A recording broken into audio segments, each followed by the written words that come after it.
कभी कभी तो मुझे ऐसा लगता है कि बस मैं भाग जाऊं और इतना दिल आवाज़ार होता है कि समझ में नहीं आती कि क्या करूं। लेकिन फिर अपने आप को तसल्ली देती हूँ कि नहीं, सब्र, थोड़ा सा टाइम रह गया है, सब्र। अस्सलाम वालेकुम जी, कैसे हैं सब?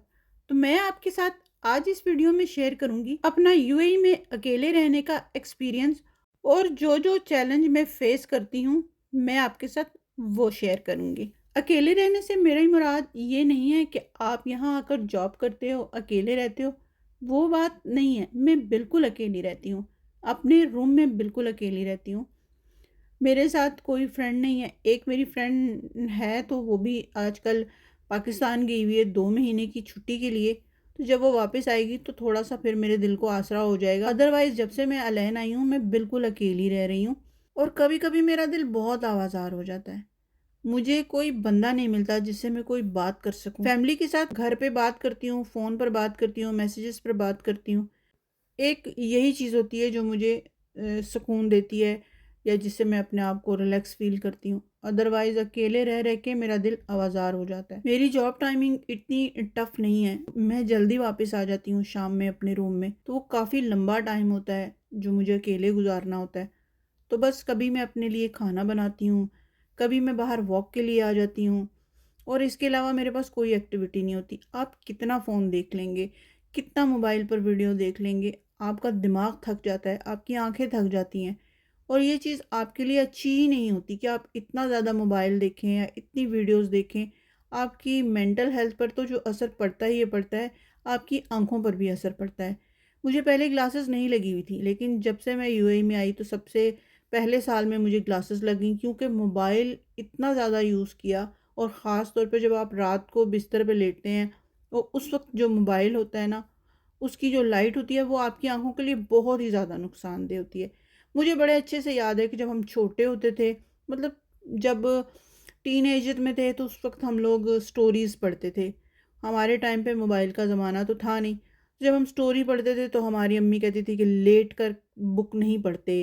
और लाइट जो है वो डायरेक्ट हमारी आंखों के सामने जब लगी हुई होती थी, बल्ब सामने लगा होता था, तो अम्मी कहती थी कि ऐसे नहीं, बुक्स के ऊपर जो है ना आपकी लाइट आनी चाहिए, आपकी आंखों पे लाइट नहीं आनी चाहिए।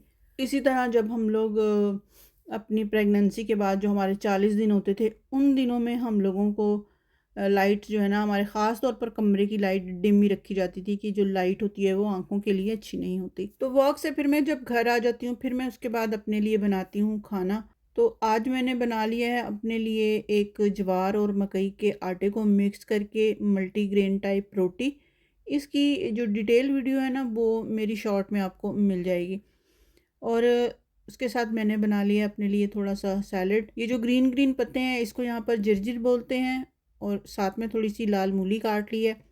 और अब मैं बना रही हूँ अपने लिए जो मल्टीग्रेन रोटी का आटा गूंदा था, बस एक ही रोटी का। इसमें मैंने 50 ग्राम ज्वार ली थी और 50 ग्राम मकई ली है।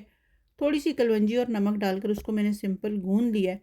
और अब मैं उसको बेल कर रोटी बना लूँगी, क्योंकि आज मेरा दिल कर रहा था कि मैं रोटी और सालन खाऊं। सालन के लिए मेरा लोबिया बना हुआ है, और रोटी मैंने बेल लेनी है और इसको हल्का सा देसी घी लगाना है और मेरी ज़बरदस्ती रोटी तैयार हो जाएगी। तो हम बात कर रहे थे यूएई में अकेले रहने पर। तो यूएई का लाइफस्टाइल बहुत मॉडर्न और एडवांस है, लेकिन इसके अपने चैलेंजेस भी हैं।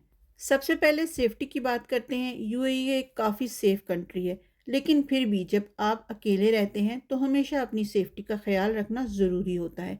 आप किसी अननोन अनजान बंदे को अपने साथ नहीं रख सकते। किसी और नेशनैलिटी की बात तो मैं कर ही नहीं रही, मैं तो अपने पाकिस्तानियों की बात कर रही हूँ कि हमारी पाकिस्तानी ख़वातीन भी जो हमारे साथ यहाँ पर हमारी तरह जॉब्स करने के लिए आती हैं, जो हमारे साथ रहती हैं, तो उनका बिहेवियर बड़ा अजीब सा होता है। उन्हें मिलजुल कर इकट्ठे रहना आता ही नहीं है। हम लोगों को शायद सिखाया ही नहीं गया कि एक घर में दो चार लोग इकट्ठे कैसे रखते हैं। एक दूसरे का एहसास रखना पड़ता है, एक दूसरे का ख्याल रखना पड़ता है। ज़रूरी नहीं है कि आप दूसरों के लिए खाना बनाएं, दूसरों के कपड़े धोएं, दूसरों के लिए सफाई करें। आप अपना काम कर लें।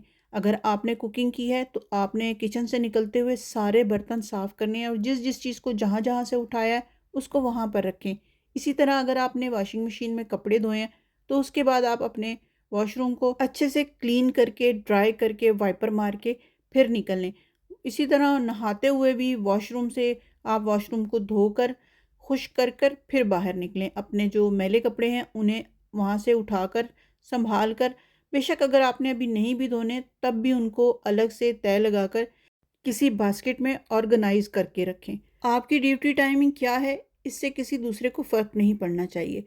अगर आपकी रात की ड्यूटी है, आप दिन में रूम में रहते हैं, या अगर आपकी दिन की ड्यूटी है और रात को आप रूम में रहते हैं, तो जो लोग सो रहे हैं उनके आराम का ख्याल ज़रूर करना चाहिए। यहाँ मैंने अपने लिए डिनर बना लिया है। मेरी रोटी है, मेरा लोबिया का सालन है, साथ में मैंने सैलेड लिया है, साथ में मैंने दही वाली ग्रीन चटनी ली है।